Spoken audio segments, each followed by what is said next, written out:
ThanksGiver. Time's up. Let's do this. We're in for a wild night.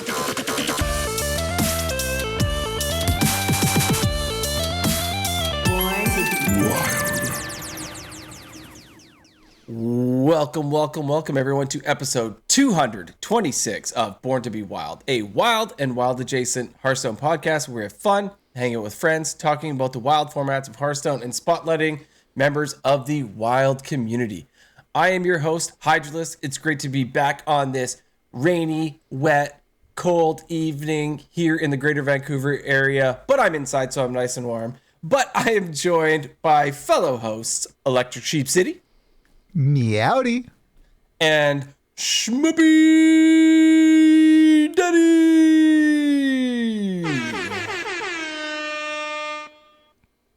Happy to be back contributing to the pod. Let's give her.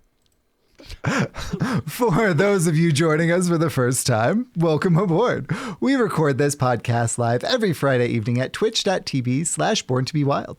And the video version of this podcast is posted to YouTube shortly thereafter.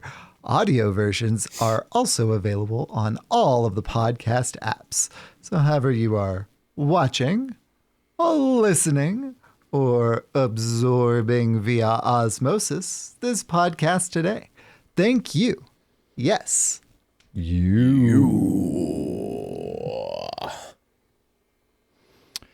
Content plug, Schmoopydady. Before we get into the main topic of the show tonight, I'd like to say a quick thank you to the patrons of our show. Your support means the world to us. If you like to enjoy this content, please like, subscribe, and comment on this video on YouTube. Another simple way to support the show is to leave a review on your podcast platform of choice. If you're watching live on Twitch, we've got some awesome emotes that you can unlock by subscribing to the channel. This is free if you use Amazon Prime. Finally, if you'd like to support the show financially, you can join our Patreon for as little as $1 per month. We have some channels in the Discord that are unlocked by subscribing to the Patreon where you can see the show coming together each week. Check it out. If you'd like to interact with us personally, please join our Discord, a free and amazing online community of friends from all across the world who love talking about Wild Hearthstone. Links to this stuff and more, including our merch, can be found on our website, which is www.borntobewildhs.com. Sheep, how's your week? Yeah, so it's been a little while for me.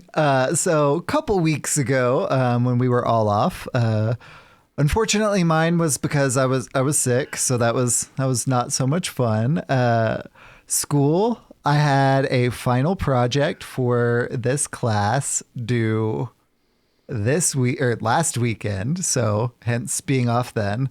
Got like aced it, getting an A in that class, like happy to be, doing that thing, back in the saddle again. Just three more classes. Done in June. The end is nigh. The end is nigh. Is nigh. It looks like I'm probably going to be sick again soon because the lamb is just getting over being sick and starting. So that's, the things to come. Always exciting. The in-laws are also in town. So that's, very exciting. Because American Thanksgiving is this week. So, yesterday was Thanksgiving. We did the Thanksgiving thing. Today was like the day after, and I, no lies, until Schmoopy was like, so are we recording a podcast tonight? Still thought that it was Thanksgiving because it just kind of like felt like it was the same day. So Seriously. Yeah. Snuck up on me too. I was like, wait, we haven't said anything. Are we still good? Or like, did you guys like very clearly mark on the Born to be Wild calendar that I'm going to admit I haven't found yet is like someplace, but it's just like, oh yeah, we can't make it, so too bad. And so like, I'm like, you're kind of like, so guys, are we still going? Schmoopydady, I will admit it's harder to find than you think. Like on my phone, I had to download like a Google Calendar app or something, or the other way that I found it was in my email. It has like all the episodes laid out, so I just clicked on one of those and it took me to it on my own phone's personal calendar. It just like popped up. Check it. You could try that. Yeah, I am like 3 steps away from a Luddite. I don't know. Will Schmoopy find a Google Calendar? Tune in next week on Born to Be Wild, episode 227. Well, on the other side of the Luddite scale, last month one of my hard drives went out, Rip. and I've been backing things up lately since then. So like backing up any optical media that I can. Like I've been going hard on that thing, right? So one of the things that I got in this week that I wasn't expecting to get in for a while was a NAS. So I was sharing pictures of what now shows on my hard drive space as like 20 something terabytes. I was sharing that with Hydra and Schmoopy earlier, and it was just like bonkers. So, things are being backed up. It's not just on there, but that's also got redundancies, and I can go into like how it's a RAID 10 and all of that. If for anyone who wants to geek out with me on that, join the Born to Be Wild Discord. At me, like we can nerd out together for sure. So that's been the excitement there, and I like ripping my optical media. I've still got like multiple binders to go, so like it'll be a while. I've only taken right now up about like 2 terabytes, and not quite that even. So theoretically, and this was the goal, I won't have to buy another hard drive unless one of those fails. And then I can just slot a new one in because that's how it's set up. Yeah. I won't have to buy anything else like for a while. That's the goal. So fingers crossed. I think you'll be okay. I'm over it, man. I don't want to have to do it anymore. Hydra, how was your week, my friend? Schmoopydady had mentioned earlier, and this might have been pre-show, that he feels like it was Friday already, like yesterday, 1000%. and now it's Friday again. I feel that way because it's my month end, like usual. So you'll probably hear me say that like every 4th podcast. But this was like an absurd sort of like end of month. We had like this ridiculous amount of different types of products that we make that are all custom, that all needed to go at the end of month. So it was like all hands on deck, working crazy amounts of overtime. My crew were working like 12 hours a day for 5 days a week, and then like 6 hours on Saturday kind of thing. So it was a lot. And then it got to a point where I didn't think everything was actually going to leave the building. So partway through this week, I dusted off the work clothes and went out there in the shop, and I was out in the welding shop, and I was working on a product that we have over in the weld shop, and my crew would walk by and they're like staring at me kind of funny. I'm just ignoring them and I'm working away. And secretly, apparently they were all like talking. I found out later, like our head welder's like, everyone's asking what you're doing, why you're out here. Like, what's Hydra doing? What's Bossy Hydra doing? He knows how to, I forgot. Does he know how to do that? It's like, yeah, I know how to do that. So were they worried that you were messing up, or were they worried that just like, oh God, he's not happy with us, and so he's doing the job himself? It could be one or the other. I'm not sure, but I kind of had to go like take the reins, suppose, to try to like get stuff done. Not that they can't. It's just that we didn't have the time. Right? I have an extremely capable crew. They're amazing, but time did not allow for it. So I had to go out and put in my efforts as well. And it was just kind of funny that they're like, uh-oh, the boss is out here. He's working. Maybe it makes them feel uncomfortable too, because maybe they know that I'm like there and might be watching them or something. I don't know. Because I try not to be out there. He's a plant. He's a plant, boys. He's a plant. Yeah. But we ended up, because of that, finishing a day early on everything. So today is the last business day of the month, right? And boss, can you come down here more often? We finished everything a day early, and so today was actually chill. My last day of the month is normally insane, but I had nothing to do. So I actually was like looking at like different tool inventories and seeing like what can I buy. I'm looking at my budget, seeing like how much I haven't spent yet and like how I can spend things. And I was just like, I don't have a lot of time to do that sort of thing. And it was neat to just sort of have a day where I didn't have to worry about anything because we were done. So it was a great feeling. And I should be aiming to do that every month, but it's not always under my control. But maybe with better, maybe with better planning, who knows? But anyway, to books, I'm still reading American Psycho. I had mentioned that I had started that last week, and I wanted to I mentioned last week that wasn't like the most up to date book with terms and stuff and all that. And I'm getting deeper in the book. This book, if books had ratings, this book is like more adult than adult. I don't even know what to say. It is crazy. Oh, it's dark. It's dark. It would Gory. be if there was a video store and you were going to rent it, it would also be in that back room behind the curtain.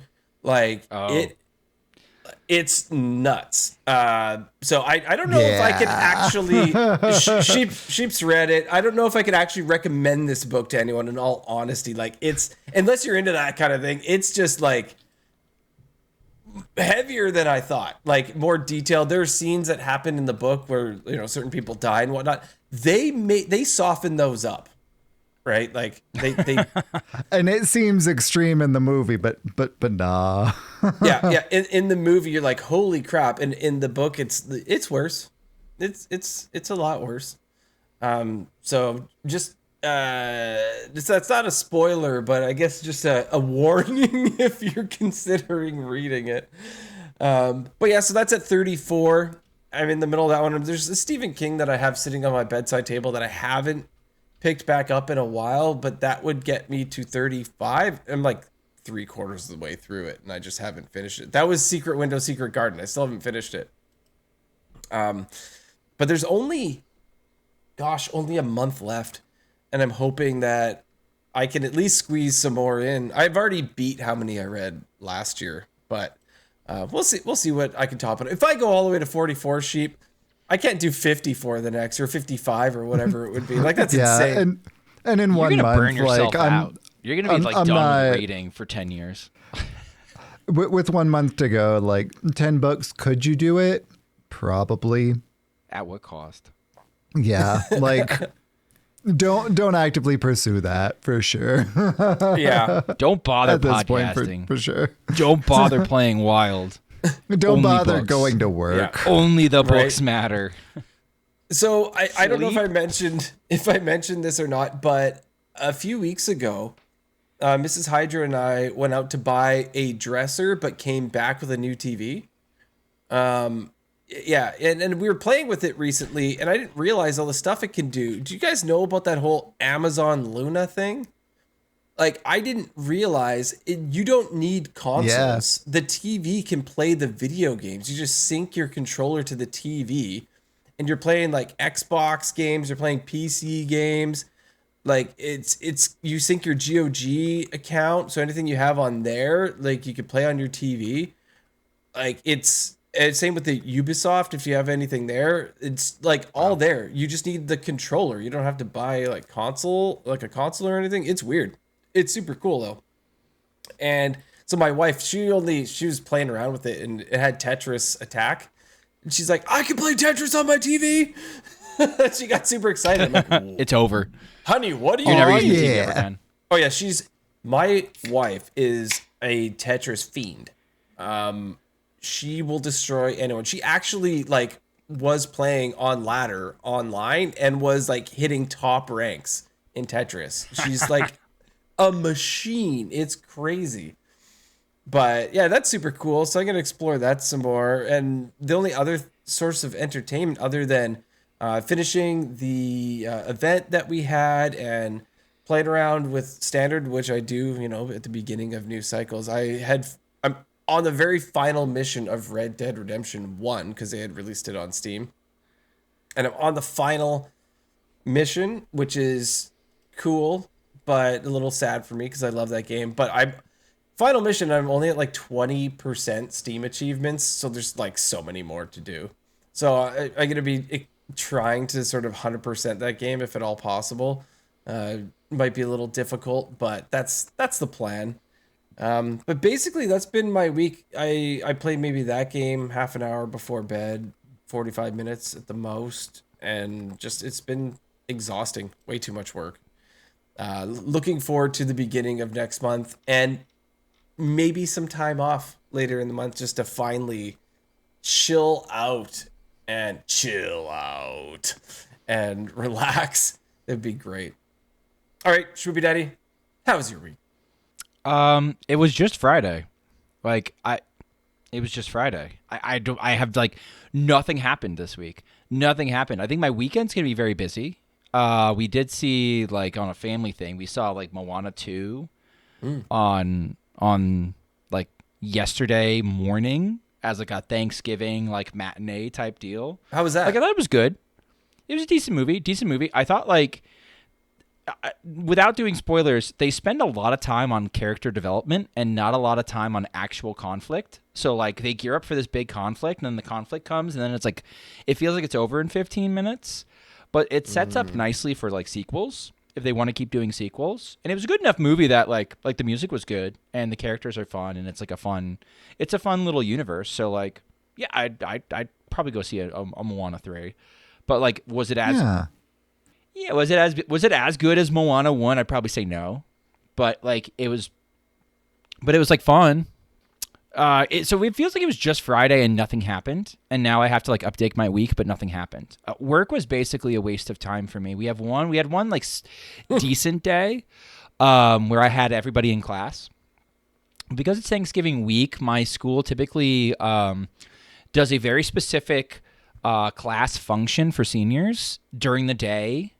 The Tuesday before Thanksgiving, and so I did not see my seniors in class at all. And since my class is half seniors, half juniors, I'm missing half my class, so there's no point in me doing anything to fix it. And then Wednesday comes and it's a half day, so like I don't even see all my classes, so I can't do any progress there.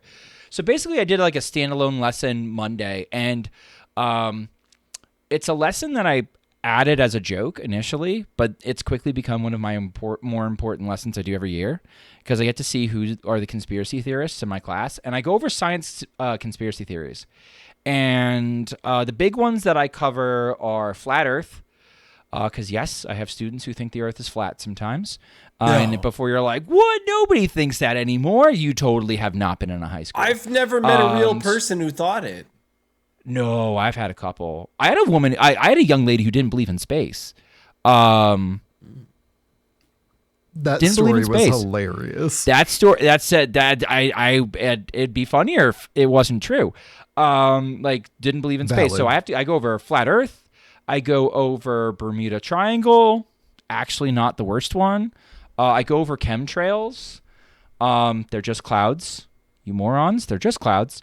And here's how clouds are formed by airplanes, and sort of like, and I show them like a sonic boom and stuff, and like, look, the jet always makes a cloud. Guess what the planes are doing? Making clouds.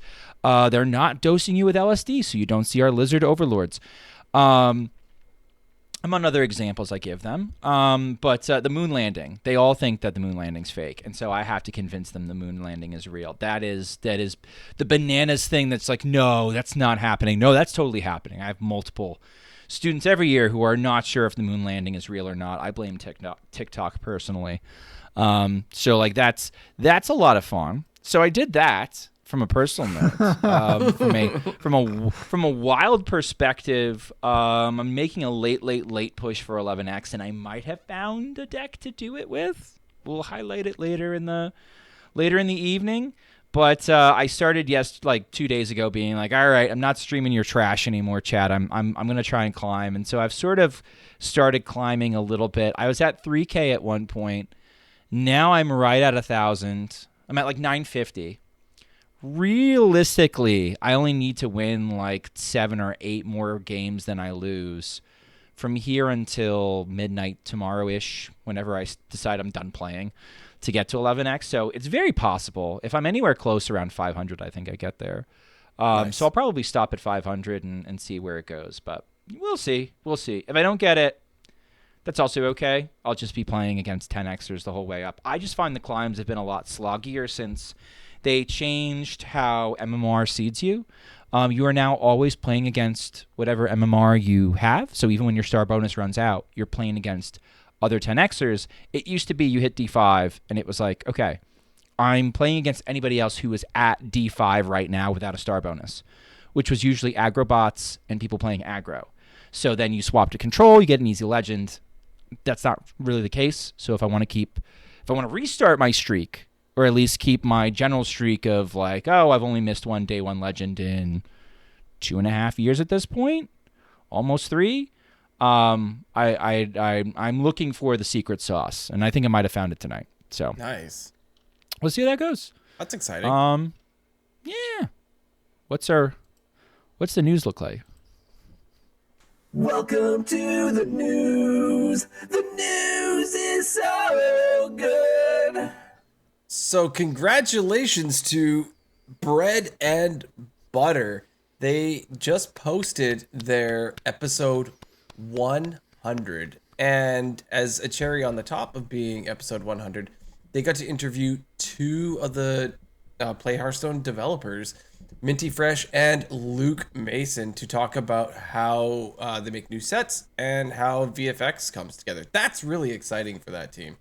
Yeah, absolutely. And like huge congrats to Tito Santana and to Doc McButt.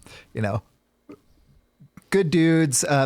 Doc is on my THL team in Legacy. Doc and I, Doc's our 5 seed, and I think we might go all the way this season. It's week 2, but like. It's weird too. It's looking good. But it's looking good. I think we got the special sauce. Oh yeah, you guys aren't making any critical errors, like bringing Demon Seed to THL and not including the Demon Seed, right? Correct. Okay, that's good. Thus far, that's at least. Good. So yeah. the thing about Legacy, which is pretty cool, is you only submit classes. You don't submit like decks. But you can't like go into the collection screen because of the way you do bans. So you can't go like, because you could go, I saw that they had this, I'm going to switch my paladin to a different paladin. So you couldn't fix your Demon Seed. I digress. Completely good dudes. Absolutely. Love hanging out with them. And congratulations on 100 episodes. With all of the things going on that I mentioned previously, not been able to listen to it yet, but it is like at the top of my podcast list, and I can't wait to do so. So congrats, y'all. And you know what? Like, making it to 100 is a big deal. There's been a lot of Hearthstone podcasts that have come and gone, some that have lasted for years and years, like Angry Chicken, Velen's Chosen, Walk to Work, Coin Concede, that kind of stuff. Those are the ones that you know and remember, but there have been ones that start and they don't always make it that far, right? And so 100 episodes is extremely respectable. Don't forget, Into the Wild ended at episode 100 before Born to Be Wild started, so that's a big deal. Absolutely. And they've had that continuity the whole time too, which is even more impressive, truthfully. Like both of those dudes the whole time. Yeah, for sure. So congrats, guys. Up next in the news, we have the Masters Tour returns. So in December on the 13th, so that's a Friday. Oh, is that a Friday the 13th? It is, in fact. Certainly is. Confirm. So Friday the 13th of December 2024, Masters Tour returns, brought to you by Blizzard and Thunderfire. So it starts at 7 a.m. Pacific. I don't know, we don't have a lot more details about the event as far as drops and everything that I've seen. I'm sure we'll keep you posted if we have more details on that. But that's exciting to have this event. I'll probably pop in, but you can probably rely on the fact that there's going to be some drops. So keep an ear and an eye open for this. You guys going to check this out at all? Absolutely. I'm going to get my drops. And I always love watching folks play in these like top level tournaments. Whenever they're playing decks that I'm like, there's no way I could play that. And then when they're playing decks that I'm like, oh, I could do that. Oh, I'm going to do that right now. It's always fun to watch and kind of like play along. So I'm absolutely gonna engage with that thing. How about you? Oh, I'm definitely going to check it out. I haven't been the best with watching the tournaments as much lately. I don't even know who the recent casters are. I really, really enjoyed like Frodan. Dragon Rider is one of the recent cool ones, and she's incredible. Yeah. Yeah, She's that's awesome. I always loved like TJ and he's still on. And Frodan and all. I know Frodan's not there anymore, and Kibler doesn't do it anymore, but Korra was on there. It's been really cool seeing Dragon Rider like be able to rise up and do this is really neat. So super props to her. I like watching like the pro co-streams because the pros have been playing, like the pros that aren't there are all people who have played these guys over and over and over again, and and play at a high level, and then they are super toxic with them. Like how like they were all rooting against Maxi when Maxi was playing in the last in the last Masters tour. Because they're like, he can't, like, we love Maxi, but he can't win. His ego will just explode, and he'll be unmanageable. So there's no shot that we can let Maxi win. So they're all like, top deck this, top deck this, top deck this, which is like the only answer that beats Maxi. And just I find that part very entertaining because you get a little bit more of where the casters are more reacting to plays. It's a little bit different from a player's perspective. And I've seen very thoughtful people mention this. There's a difference between casting and then also like providing commentary for a game. Like the pro guys are just basically doing commentary. They're not setting up any kind of like picture. They're just going for plays. Let me do the color, let me do the background, let me go through each play versus like there's an actual skill to casting the game where you're providing a little drama and you're providing context and it's a different skill set. And so being somebody who's trying to get better at Hearthstone, I should be working on getting luckier, not better. I tell my chat that all the time, but regardless. Craft your cards somebody golden. who's trying to get better at Hearthstone, I do like seeing the player's perspective and hearing a little bit more of the play-by-play, which I think, again, the quote-unquote pro players who just aren't playing in this thing, I think are a little stronger at. So I don't know who I'm going to pick because usually it's Fino, but I think Fino has completely gone from Hearthstone and moved on to some other card game or some other something. I don't know if he's all in on Bazaar or what, but I'll figure out somewhere to watch that's entertaining. Maybe Pocket Train will do it. Pocket Train's I'm pretty sure is retired. And Pocket's hysterical and a good guy. But Maxi's going to be competing in this, right? Like, Maxi could win the whole thing. Yeah, I'm Team Maxi. Which, if he wins Worlds and then doesn't win the Born to Be Wild Listener Series, does that mean the Born to Be Wild Listener Series is harder to win than the Hearthstone World Championship?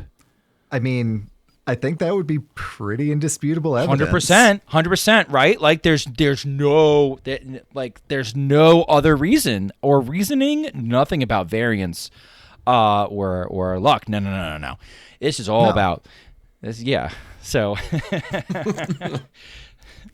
So there's absolutely. So yeah, this is exciting. I'll probably have it on at work sort of passively because I'll be doing my job, doing other things than watching it. But the times I do watch it, I will watch pro players be toxic to younger pro players generally. Do we know what the world's prize pool is yet? I'm not aware offhand. Doesn't mean it hasn't been announced. We are, but I don't know. Okay, but it's a I'm just fair amount of wondering if they're cash. going to give Maxi a Lamborghini or something, because that's terrible.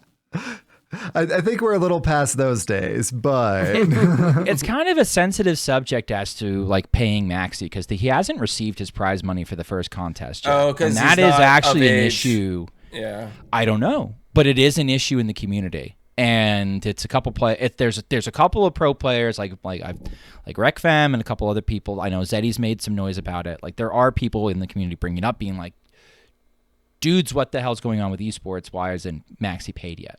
So I don't know why, and I don't know if they can legally comment either. Because again, Maxi's so young, maybe that's an issue with Australia. I don't know, but it is something in the undercurrent. I even had like a comment on one of my YouTube videos because like I was lucky enough, like I said, I think I the other last week was my birthday at one point, and so my parents were generous enough to give me man-child money to spend on Blizzard and get some bundles. And so I was cracking the packs open. I made it a video.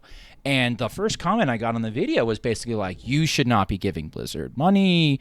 They haven't paid out Maxi yet. You're a mod in Maxi's chat. You should be doing better.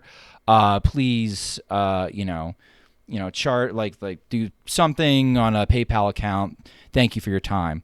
And I just copied and pasted the comment, and so did Martian, and so did a couple other people, because I just like, I'm not here to make a principled stand and get Maxi his money. Maxi will get his money, right? Totally. I assume so. Yeah, I assume at some point, right? I assume at some point. It's not my job to police Blizzard's practices, but all the same, it's enough of a big deal. My point is, it's enough of a big deal in the community that people are grumpy about it, and like. Yeah, I think it's worth it being grumpy about it, but no, I'm not gonna stop. I'm not gonna like not improve my stream quality having the set in gold just because they haven't paid Maxi. Sure, okay, no, but like they should pay Maxi. Two unrelated topics. Two completely unrelated topics, and if you want to go be an agent of change, you can do that with your money and not mine. Wiser words have never been spoken. Well, we've got a few things that we'd like to talk about in our discussion topic this evening. So Schmoopydady put together a couple lists to bring tonight. So Miracle Rogue is what we were going to bring up first. So I've got that up on the screen, Schmoopydady. If you'd like this is piping hot. This is piping hot. You want to give us a little background on what's going on with Miracle Rogue these days? Yeah. KVLT threw this together and was just like, hey, I think this is pretty good. And then I tried it and I was just like, hey, this seems pretty good. And some other people have tried and they're like, hey, this is pretty good. Miracle Rogue might be back. Even with 2-mana passage, it hurts to play. It hurts to look at. But it just kind of works. See Zephyrs in a deck where there's 2-ofs everything except for Shadows of Demise. Yeah, but he's active turn 5. So. Right? That's so funny. So like if you could do the Flat Earth, that is the 30th card. Like if you don't like Zephyrus as the 30th card, I think cards that are probably decent includes that you could do over Zeph. Famously, I have a feud with one of my chatters who's just like, I refuse to believe that Zephyrus is any good in Miracle Rogue, which is fine. But at the same time, this particular person has shown on occasion that they don't necessarily know how to play Zephyrus. So if that's the case, that's a great reason for not wanting to run it in the list. But all the same, he does find lethals, but you could run Cult Neophyte, which is another cheap, affordable minion, which will also give you the flexibility of occasionally blocking a breakpoint for a clear. Like, oh, this Warlock might have a mass Hysteria on 5. Well, you play the Neophyte, now the Hysteria doesn't cost 5 anymore. The Priest explodes. That has happened to me. So, like, Miracle Rogue has quietly been sort of underplayed, but sort of playable.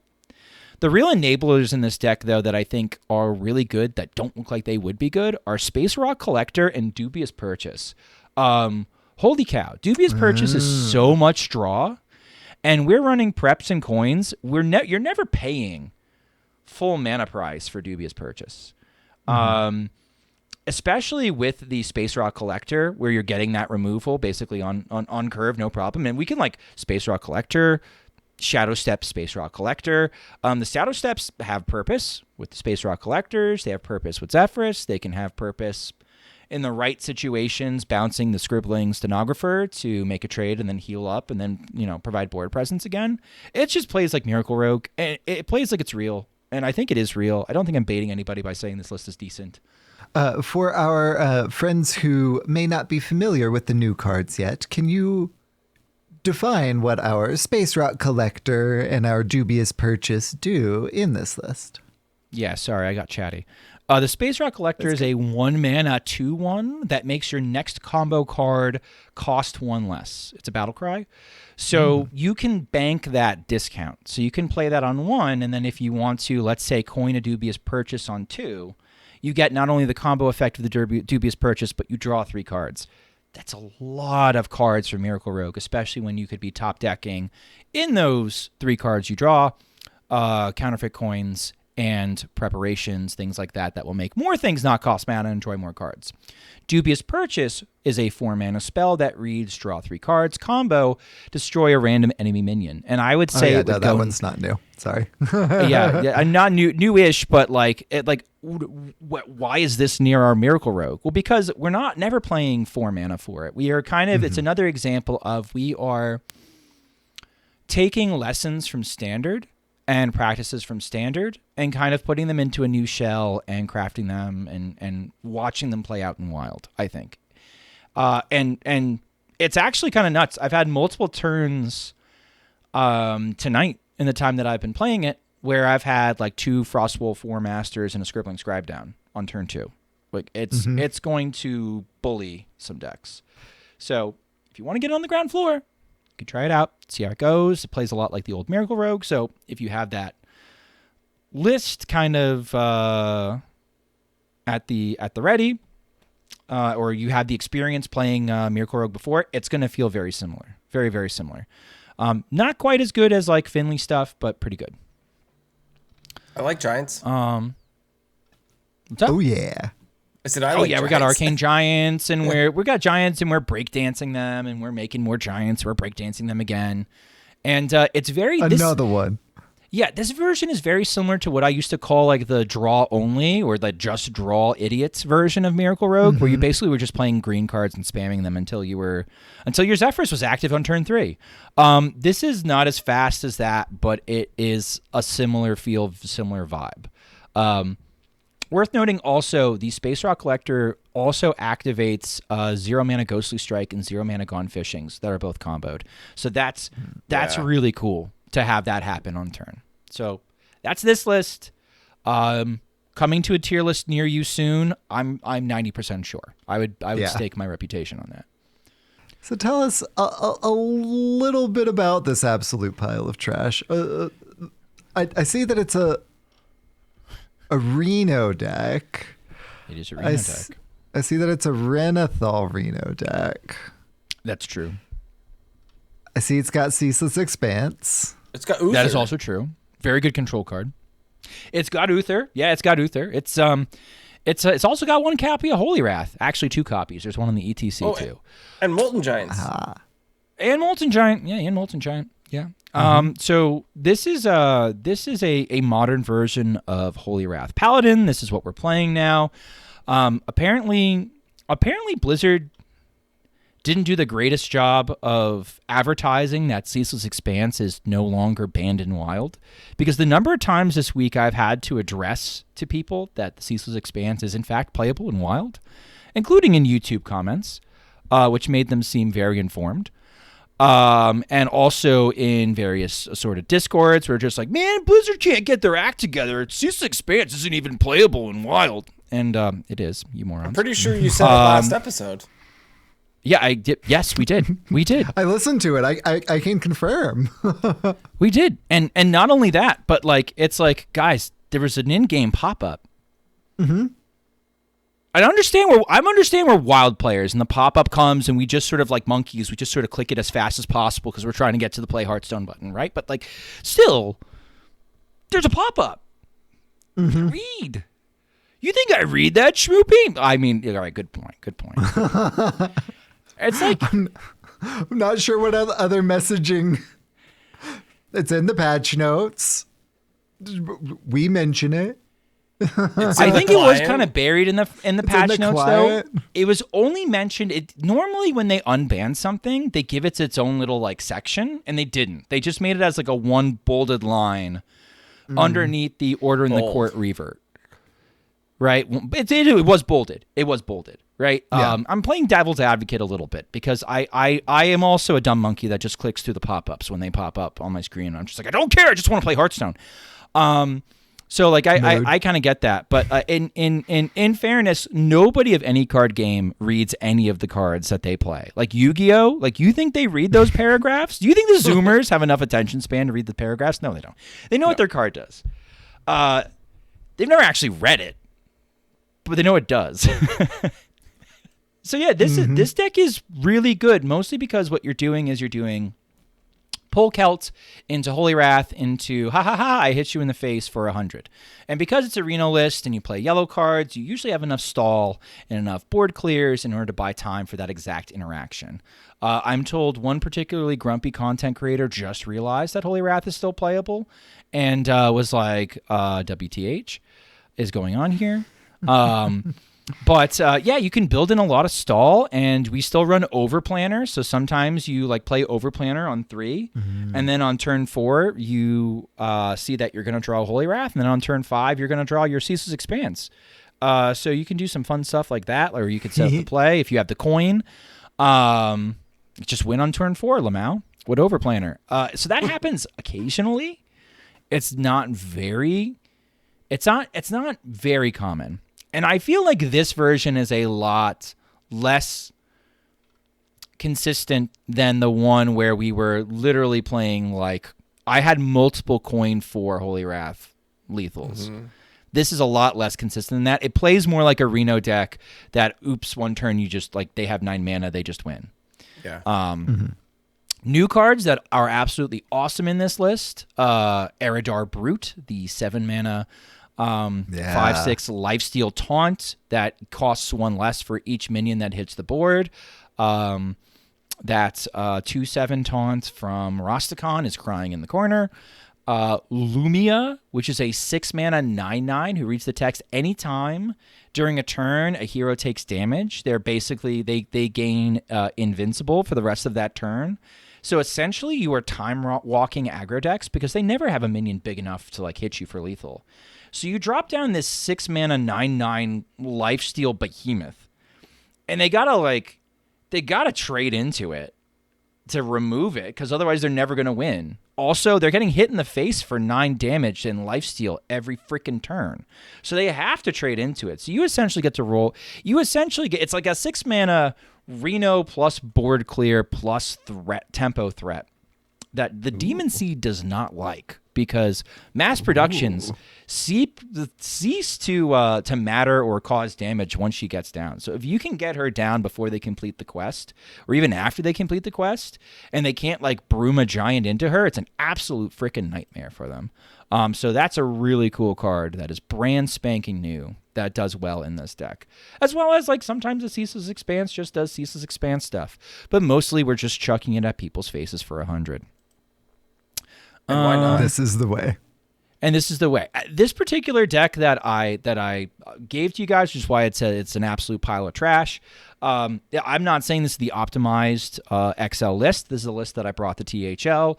I think it's pretty good because I made it. But the kind of the copy thing that I included in this, which it was really Corbett tried to make an XL version, and he was like, I was watching him cook. He's like, I don't know what's good. It's so hard to tell. It's all about how things interact with the deck. I went for also including the Uther OTK in my list, which actually worked out because that's how I won the one game it won in THL this week. That's how it won. We won't talk about the fact that I forgot to put Demon Seed in the Demon Seed deck. and didn't win because of that. Well, we won't talk about that. But I'm okay with this cook, and this did pretty well. More difficult deck to pilot without. It's just glare. It's just glare, right? And so I made a game of it, but it against the control warrior, that matchup kind of flips if you're not running the quest line. Unlucky. It would. That's unlucky. Hilarious. The last deck that is also like has caught fire is Pure Paladin. It is nutty. We're running old stuff like Aldor Attendant and Christology, and having that stuff mesh with the new Libram stuff like Interstellar Researcher, which is a 2-mana 2/2 that Battlecry and Spellburst draw Libram for you. Interstellar Slicer, which buffed is absolutely bananas. That's the 3-mana 3/2 weapon, both on Battlecry and Death Rattle. Discount your Librams by 1.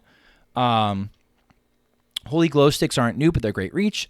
Libram of Divinity, that's a 4-mana Libram that Martian absolutely plastered us with. Because when it costs 0 mana, it gives 3+3+, and then at the end of your turn goes back into your hand. If you pair that with Sunsapper Lanessa, now you're getting extra copies because it casts twice. So your 2 become 4, your 4 become 8. And we just slap those on our single Chillblade Champion. That's the 4-mana 3/2 lifesteal charge minion, and just send her face. In this list, Libram of Faith is really good too. Even if you don't get Libram of Faith, this is the 6-mana spell that prints out 3 3/3s with Divine Shield. Even if you don't get these to have Rush, which is what happens if you discount it to 0. Yeah. Just making a sticky board to stick around for something like Librams to buff them up for lethal, or instead of we have Tom's list on the board here. He's running Cariel Rome, the tiny one from Forged in the Barrens. I like Crusader's Aura in that slot. He says PSI, it's a win more card. I like the idea of having like medium stuff that sits there and kind of sticks into Crusader Aura to just sort of end things. Like, especially the Libram of Faith in Crusader Aura is like, mwah, it's a match made in heaven. I played this list, something similar to this list, and a list made by Copper Scum for an entire stream, basically. Went back and forth between the two lists. There are parts that I liked about both lists. I think I liked Tom's the most because of the Lanessa and the glow and the extra and the Librams of Divinity. The extra burst I felt like I could get, but I wanted something to kind of come together, and so Copper was running the Crusader's Aura, so I did the Crusader Aura. The Purator is also in here, so we can draw our Light Rays, we can draw our Chillblade Champion, we can draw our Draenei. Libram of Clarity is a great card. It's basically it's AI until it's not AI, and it's like when it's free, it buffs your minions. Like it's a bananas card. It's just there's a lot of really good cards that got a lot of really good support, and I was waiting for a deck to pop up in Wild, and sure enough, here it is. This is real. People are playing this. Not only is it good against Demon Seed, but also it's just good. Since you've given me this deck tonight, I am 5-2. Wow. I'm going to take out Cariel and put in Crusader's Aura because of a couple of situations where that would have gotten me a lethal. I might not, because there are a couple of situations where Cariel kind of carried me too. I'm going to try both. I'm going to try both. Weird. It's like so weird. Both. It's like a man. It's like there's multiple slots for multiple cards. You can't obviously make it a 40 because now it's not pure. I've seen some impure lists like Instrument Tech to go get the slicer, but then I've also heard people scream from the top of their lungs, no, Instrument Tech is bait. So like I can kind of see multiple cards slotting in the multiple spots, and they all kind of work. Like if they're all sort of similar to this, they all kind of work. Copper Scum is, again, this is not the list Copper Scum is using, and he's like rank 6 on EU right now, playing this, up from like rank 2000. doing copper scum things where he just sort of just finds a deck that's good and takes off. So like whether you use Tom's list, whether you use Copper's list, whether you use like the one Crusader's aura instead of the Cariel Rome, I think it all kind of works. Mm-hmm. And I'm not a big believer in a deck like this. I'm not a big believer in Perfect 30. I'm sorry. I don't think it exists. There are some lists and some decks where a Perfect 30 does exist, where like these are the best 30 cards you can run. I think a lot of this is personal preference, especially in this particular archetype as it seems as it's playing out. No, you got to put Eater's Secrets in here. Then it's not pure. That was a joke. You know what was the most requested card? So if you put Tight-Lipped Witness, then it will be pure because they won't tell because they're so tight-lipped. Just put in the ETC. Put in the ETC and then it's fine. No. So like the most requested card I've had in here, both in comments and in my own Discord from Knuckleheads, is like, well, where's Cho? Put Cho in here. Martian was playing a Libram Paladin list with Cho because you throw the Paladin, you throw the Librams down while Cho is on board, and the opponent can't discount them. So now their hand is blocked up by a bunch of buff spells that they really can't play easily, nor do they want to. Right, but Cho isn't pure. But Cho is not pure. No, but that hasn't stopped Reformed Anduin from making a meme of it, where he's sending. Okay. Hold on, let me find it. Let me find it. We can post it for the people who watch the video. Yeah, Lorewalker Cho is like apparently very good in Libram Paladin. If you like memeing, this is pure Paladin, Pure Paladin. Do you know what that means, chat? You can't run Lorewalker Cho in a deck that only runs Paladin cards, and beneath it is some suave-looking gentleman saying, that's your own personal problem. So there you go. There you go. So if you don't want your Purator to work, sub-Purator, put in Cho. There you go. Problem solved. I don't think I personally will be doing that, but I won't fault anyone else who does. I will. Because they'll send it to me to play. So anybody who's watching Schmoopydaddy's next stream... Stop. No, Hydra always does this stuff. Please. It always comes to fruition, submit a viewer deck that includes Lorewalker Cho, which I hated opening a million of those back in the day. Submit a deck including Lorewalker Cho, especially in Pure Paladin for Schmoopydaddy. No, you got Heaven's Door. Heaven's Door is like, I'm about to do it. Stop it. In fact, for this week's challenge... No, don't double it down. No, double it down. No. Give us the most ridiculous... No, I'm kidding. Oh, my God. All right. Anything else you want to say about this deck before we move on? It's really fun. You get these Librams down cheap. You get them buffing other things, and then you get to play them again. The Libram of Divinity is just like, it's very resilient for an aggro deck. It's like it kind of goes long. It's very we have a lot of decks that are kind of trending away from being aggro decks and more to being like a little bit more mid-rangey, right? Like where it's like it's got a lot of staying power. Mm-hmm. Yeah. In all honesty, mid-range in Wild was a bit of a joke. We had talked about this years ago that it was a dead archetype, right? Because it was either go fast, control the board as control deck, or do combo, right? Like just having this board-based mid-rangey thing, it was gone for a long time. It's come and gone, but it's been gone for a long time. I am just now losing with this deck against perhaps the best deck I've ever seen. It is a Sonya Shadow Dancer boar deck. Yeah. With the of course scabs, but like Bunny Stomper, and so they just play all. Bunny Stomper. I've not seen this one before. Baron's minion that turns the Death Rattle minions to be one less, so the boars are free, and it's just 8 p.m. and then you just die. Yeah. When you said you were 5-2 tonight, I didn't realize it was while we were doing the show. Yeah, while we were streaming. I mean, that's the only way I would have been able to do so because I got that it sheep like right superpower. Yeah. Sheep just got the code. I was like, how did you get the code before? An hour and a half ago. No, that's when I got it. Yeah. Less than that. Less than that, really, if you consider that. So, impressive work, Sheep. Impressive work. Time to ask some questions. Okay.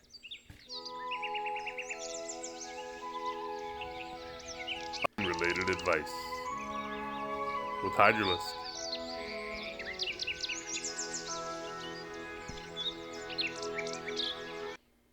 This is going to be unrelated advice for all of us at this point, but I'm going to ask the question, and I'm going to start off with Schmoopydady. So, as we know, you guys in the United States of America had your Thanksgiving, and up here in Canada, we had ours. So, we were kind of thinking about, like, what things are, we thankful for in our lives. So, Schmoopydady, what have you been thankful for? Sure. From an unserious note, I am thankful that I'm not in a closer physical proximity to the multiple Canadians I angered before the show tonight, where I said that Canadians get a little bit uppity when you talk about Thanksgiving around them, because it's just like, you're immediately corrected, or just like, no, your Thanksgiving's the fake one. We already had ours, right? And so like they really get in your face about it, and I said, oh yeah, guys like and he's Dr. doubling Light down now, so he's just like guys like Dr. angering Light as and many Gimme people as Lamp possible. and like they're always doing this, right? And so I'm thankful I'm not in their physical proximity, because Dr. Light came into chat to be like, you talking smack about me, and so like I'm expecting the next time I go into a Tim Hortons, I'm gonna get jumped on my way out, right? They're gonna take me back to the dumpster. I'm gonna get lined up and I'm gonna get whacked. Regardless, I am thankful to the supporters of this podcast. I'm thankful to you guys for allowing me to contribute on a weekly basis to this cute little pet project. It's real fun. It's really fun to be a fan of the pod and then also become part of the pod. That's not something that a lot of people get to do with anything that they do. And last but not least, I'm thankful for my family and for my wife supporting my various escapades as a man-child. Sheep, what are you thankful for? Yeah, so I'd like to, of course, start out by saying that I'm thankful for you two. Hydra, without you leading half or like the past month or two, like more than half the time, I don't know that I'd be able to continue doing this thing. So thank you for continuing to take the mantle there, because I'm super appreciative of that. And I don't think that I say that enough. And Schmoopy as well, like, thank you, like, for bringing your expertise. Like, I haven't been able to play as much, but I, still have fun, and I get to like play these new decks and like play the thing that you bring, and that's always really fun. So thank you. The broader Born to be Wild community, like, thank y'all, because I've not really been able to be as active lately with all of the aforementioned things. And like, whenever I'm able to drop by, it's like not an issue. So like, it's like, hey, yeah, let's hang out, let's talk. So always fun to do that thing. And last, I would like to thank my family, who I don't know if you can hear, fighting sleep right outside my door. If you can't hear it, that's great. Excellent. But the lamb is fighting pretty hard right now, unfortunately. Poor little man. That happens. You're not missing anything. Go to sleep. Yeah, You're less right? cranky, bro. Yeah. So, Hydra, I know that it's not Thanksgiving around your parts, but we were remiss and not being able to not thinking to implement this back in October as well. So Hydra, because of that missed opportunity, I want to make up for it and ask you what you're thankful for as well, my friend. You know what? We could do this on any day of the year, and maybe we should. I sometimes think we don't need like a day to tell us. It's good to have a reminder, but we should be thankful more often than we really are. But we thank you, calendar, for the reminder to know how special certain people What calendar? are in our lives. But yes, thank you, Electric Sheep City and Schmoopydady. Obviously, without the two of you, this wouldn't be the podcast that it is. Everybody brings their, special, unique thing to the show.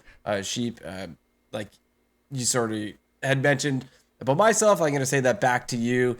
Being able to share the privilege / burden of editing and posting, updating the website, all that stuff is a really, it's a big deal. It's a lot of stuff to do.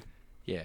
Which 100%. By no means like it is even the biggest thing. We also have Schmoopydady who he brings a lot of these decks, and this, since he's in there, he's playing a lot. He sees the meta in a deeper way than myself or maybe even Sheep is seeing these days with how busy Sheep is. Like you're in there and you're seeing a lot, so you can bring a lot of that sort of analytical, upfront view and opinion of what's going on. So we definitely, I appreciate that. And I want to thank two other people. That would be Nate Wolf and Mr. Craig of Canada for starting Born to Be Wild. I got to go on with them before I got to be a full-time host of the show, and then Nate took a chance on me, and that was the coolest thing. I will never forget going into I guest hosting and then going and telling my wife that Nate said he asked me if I want to do another one if that works out, like we're like full on, like you could be part of the show. And I was like, really, like permanently? And he's like, yeah. I'm like, I have to ask my wife. And that was like one of the coolest moments, because at Schmoopydady, like not everybody gets that opportunity. And that was one of those. It's really cool. It was like one of the coolest moments, right? So thanks, Nate. Thanks, Craig, for your blessing. That was really, really cool as well. And to top it off, family as well. My family, they get locked in a dungeon while I do this show. And so I appreciate their sacrifice.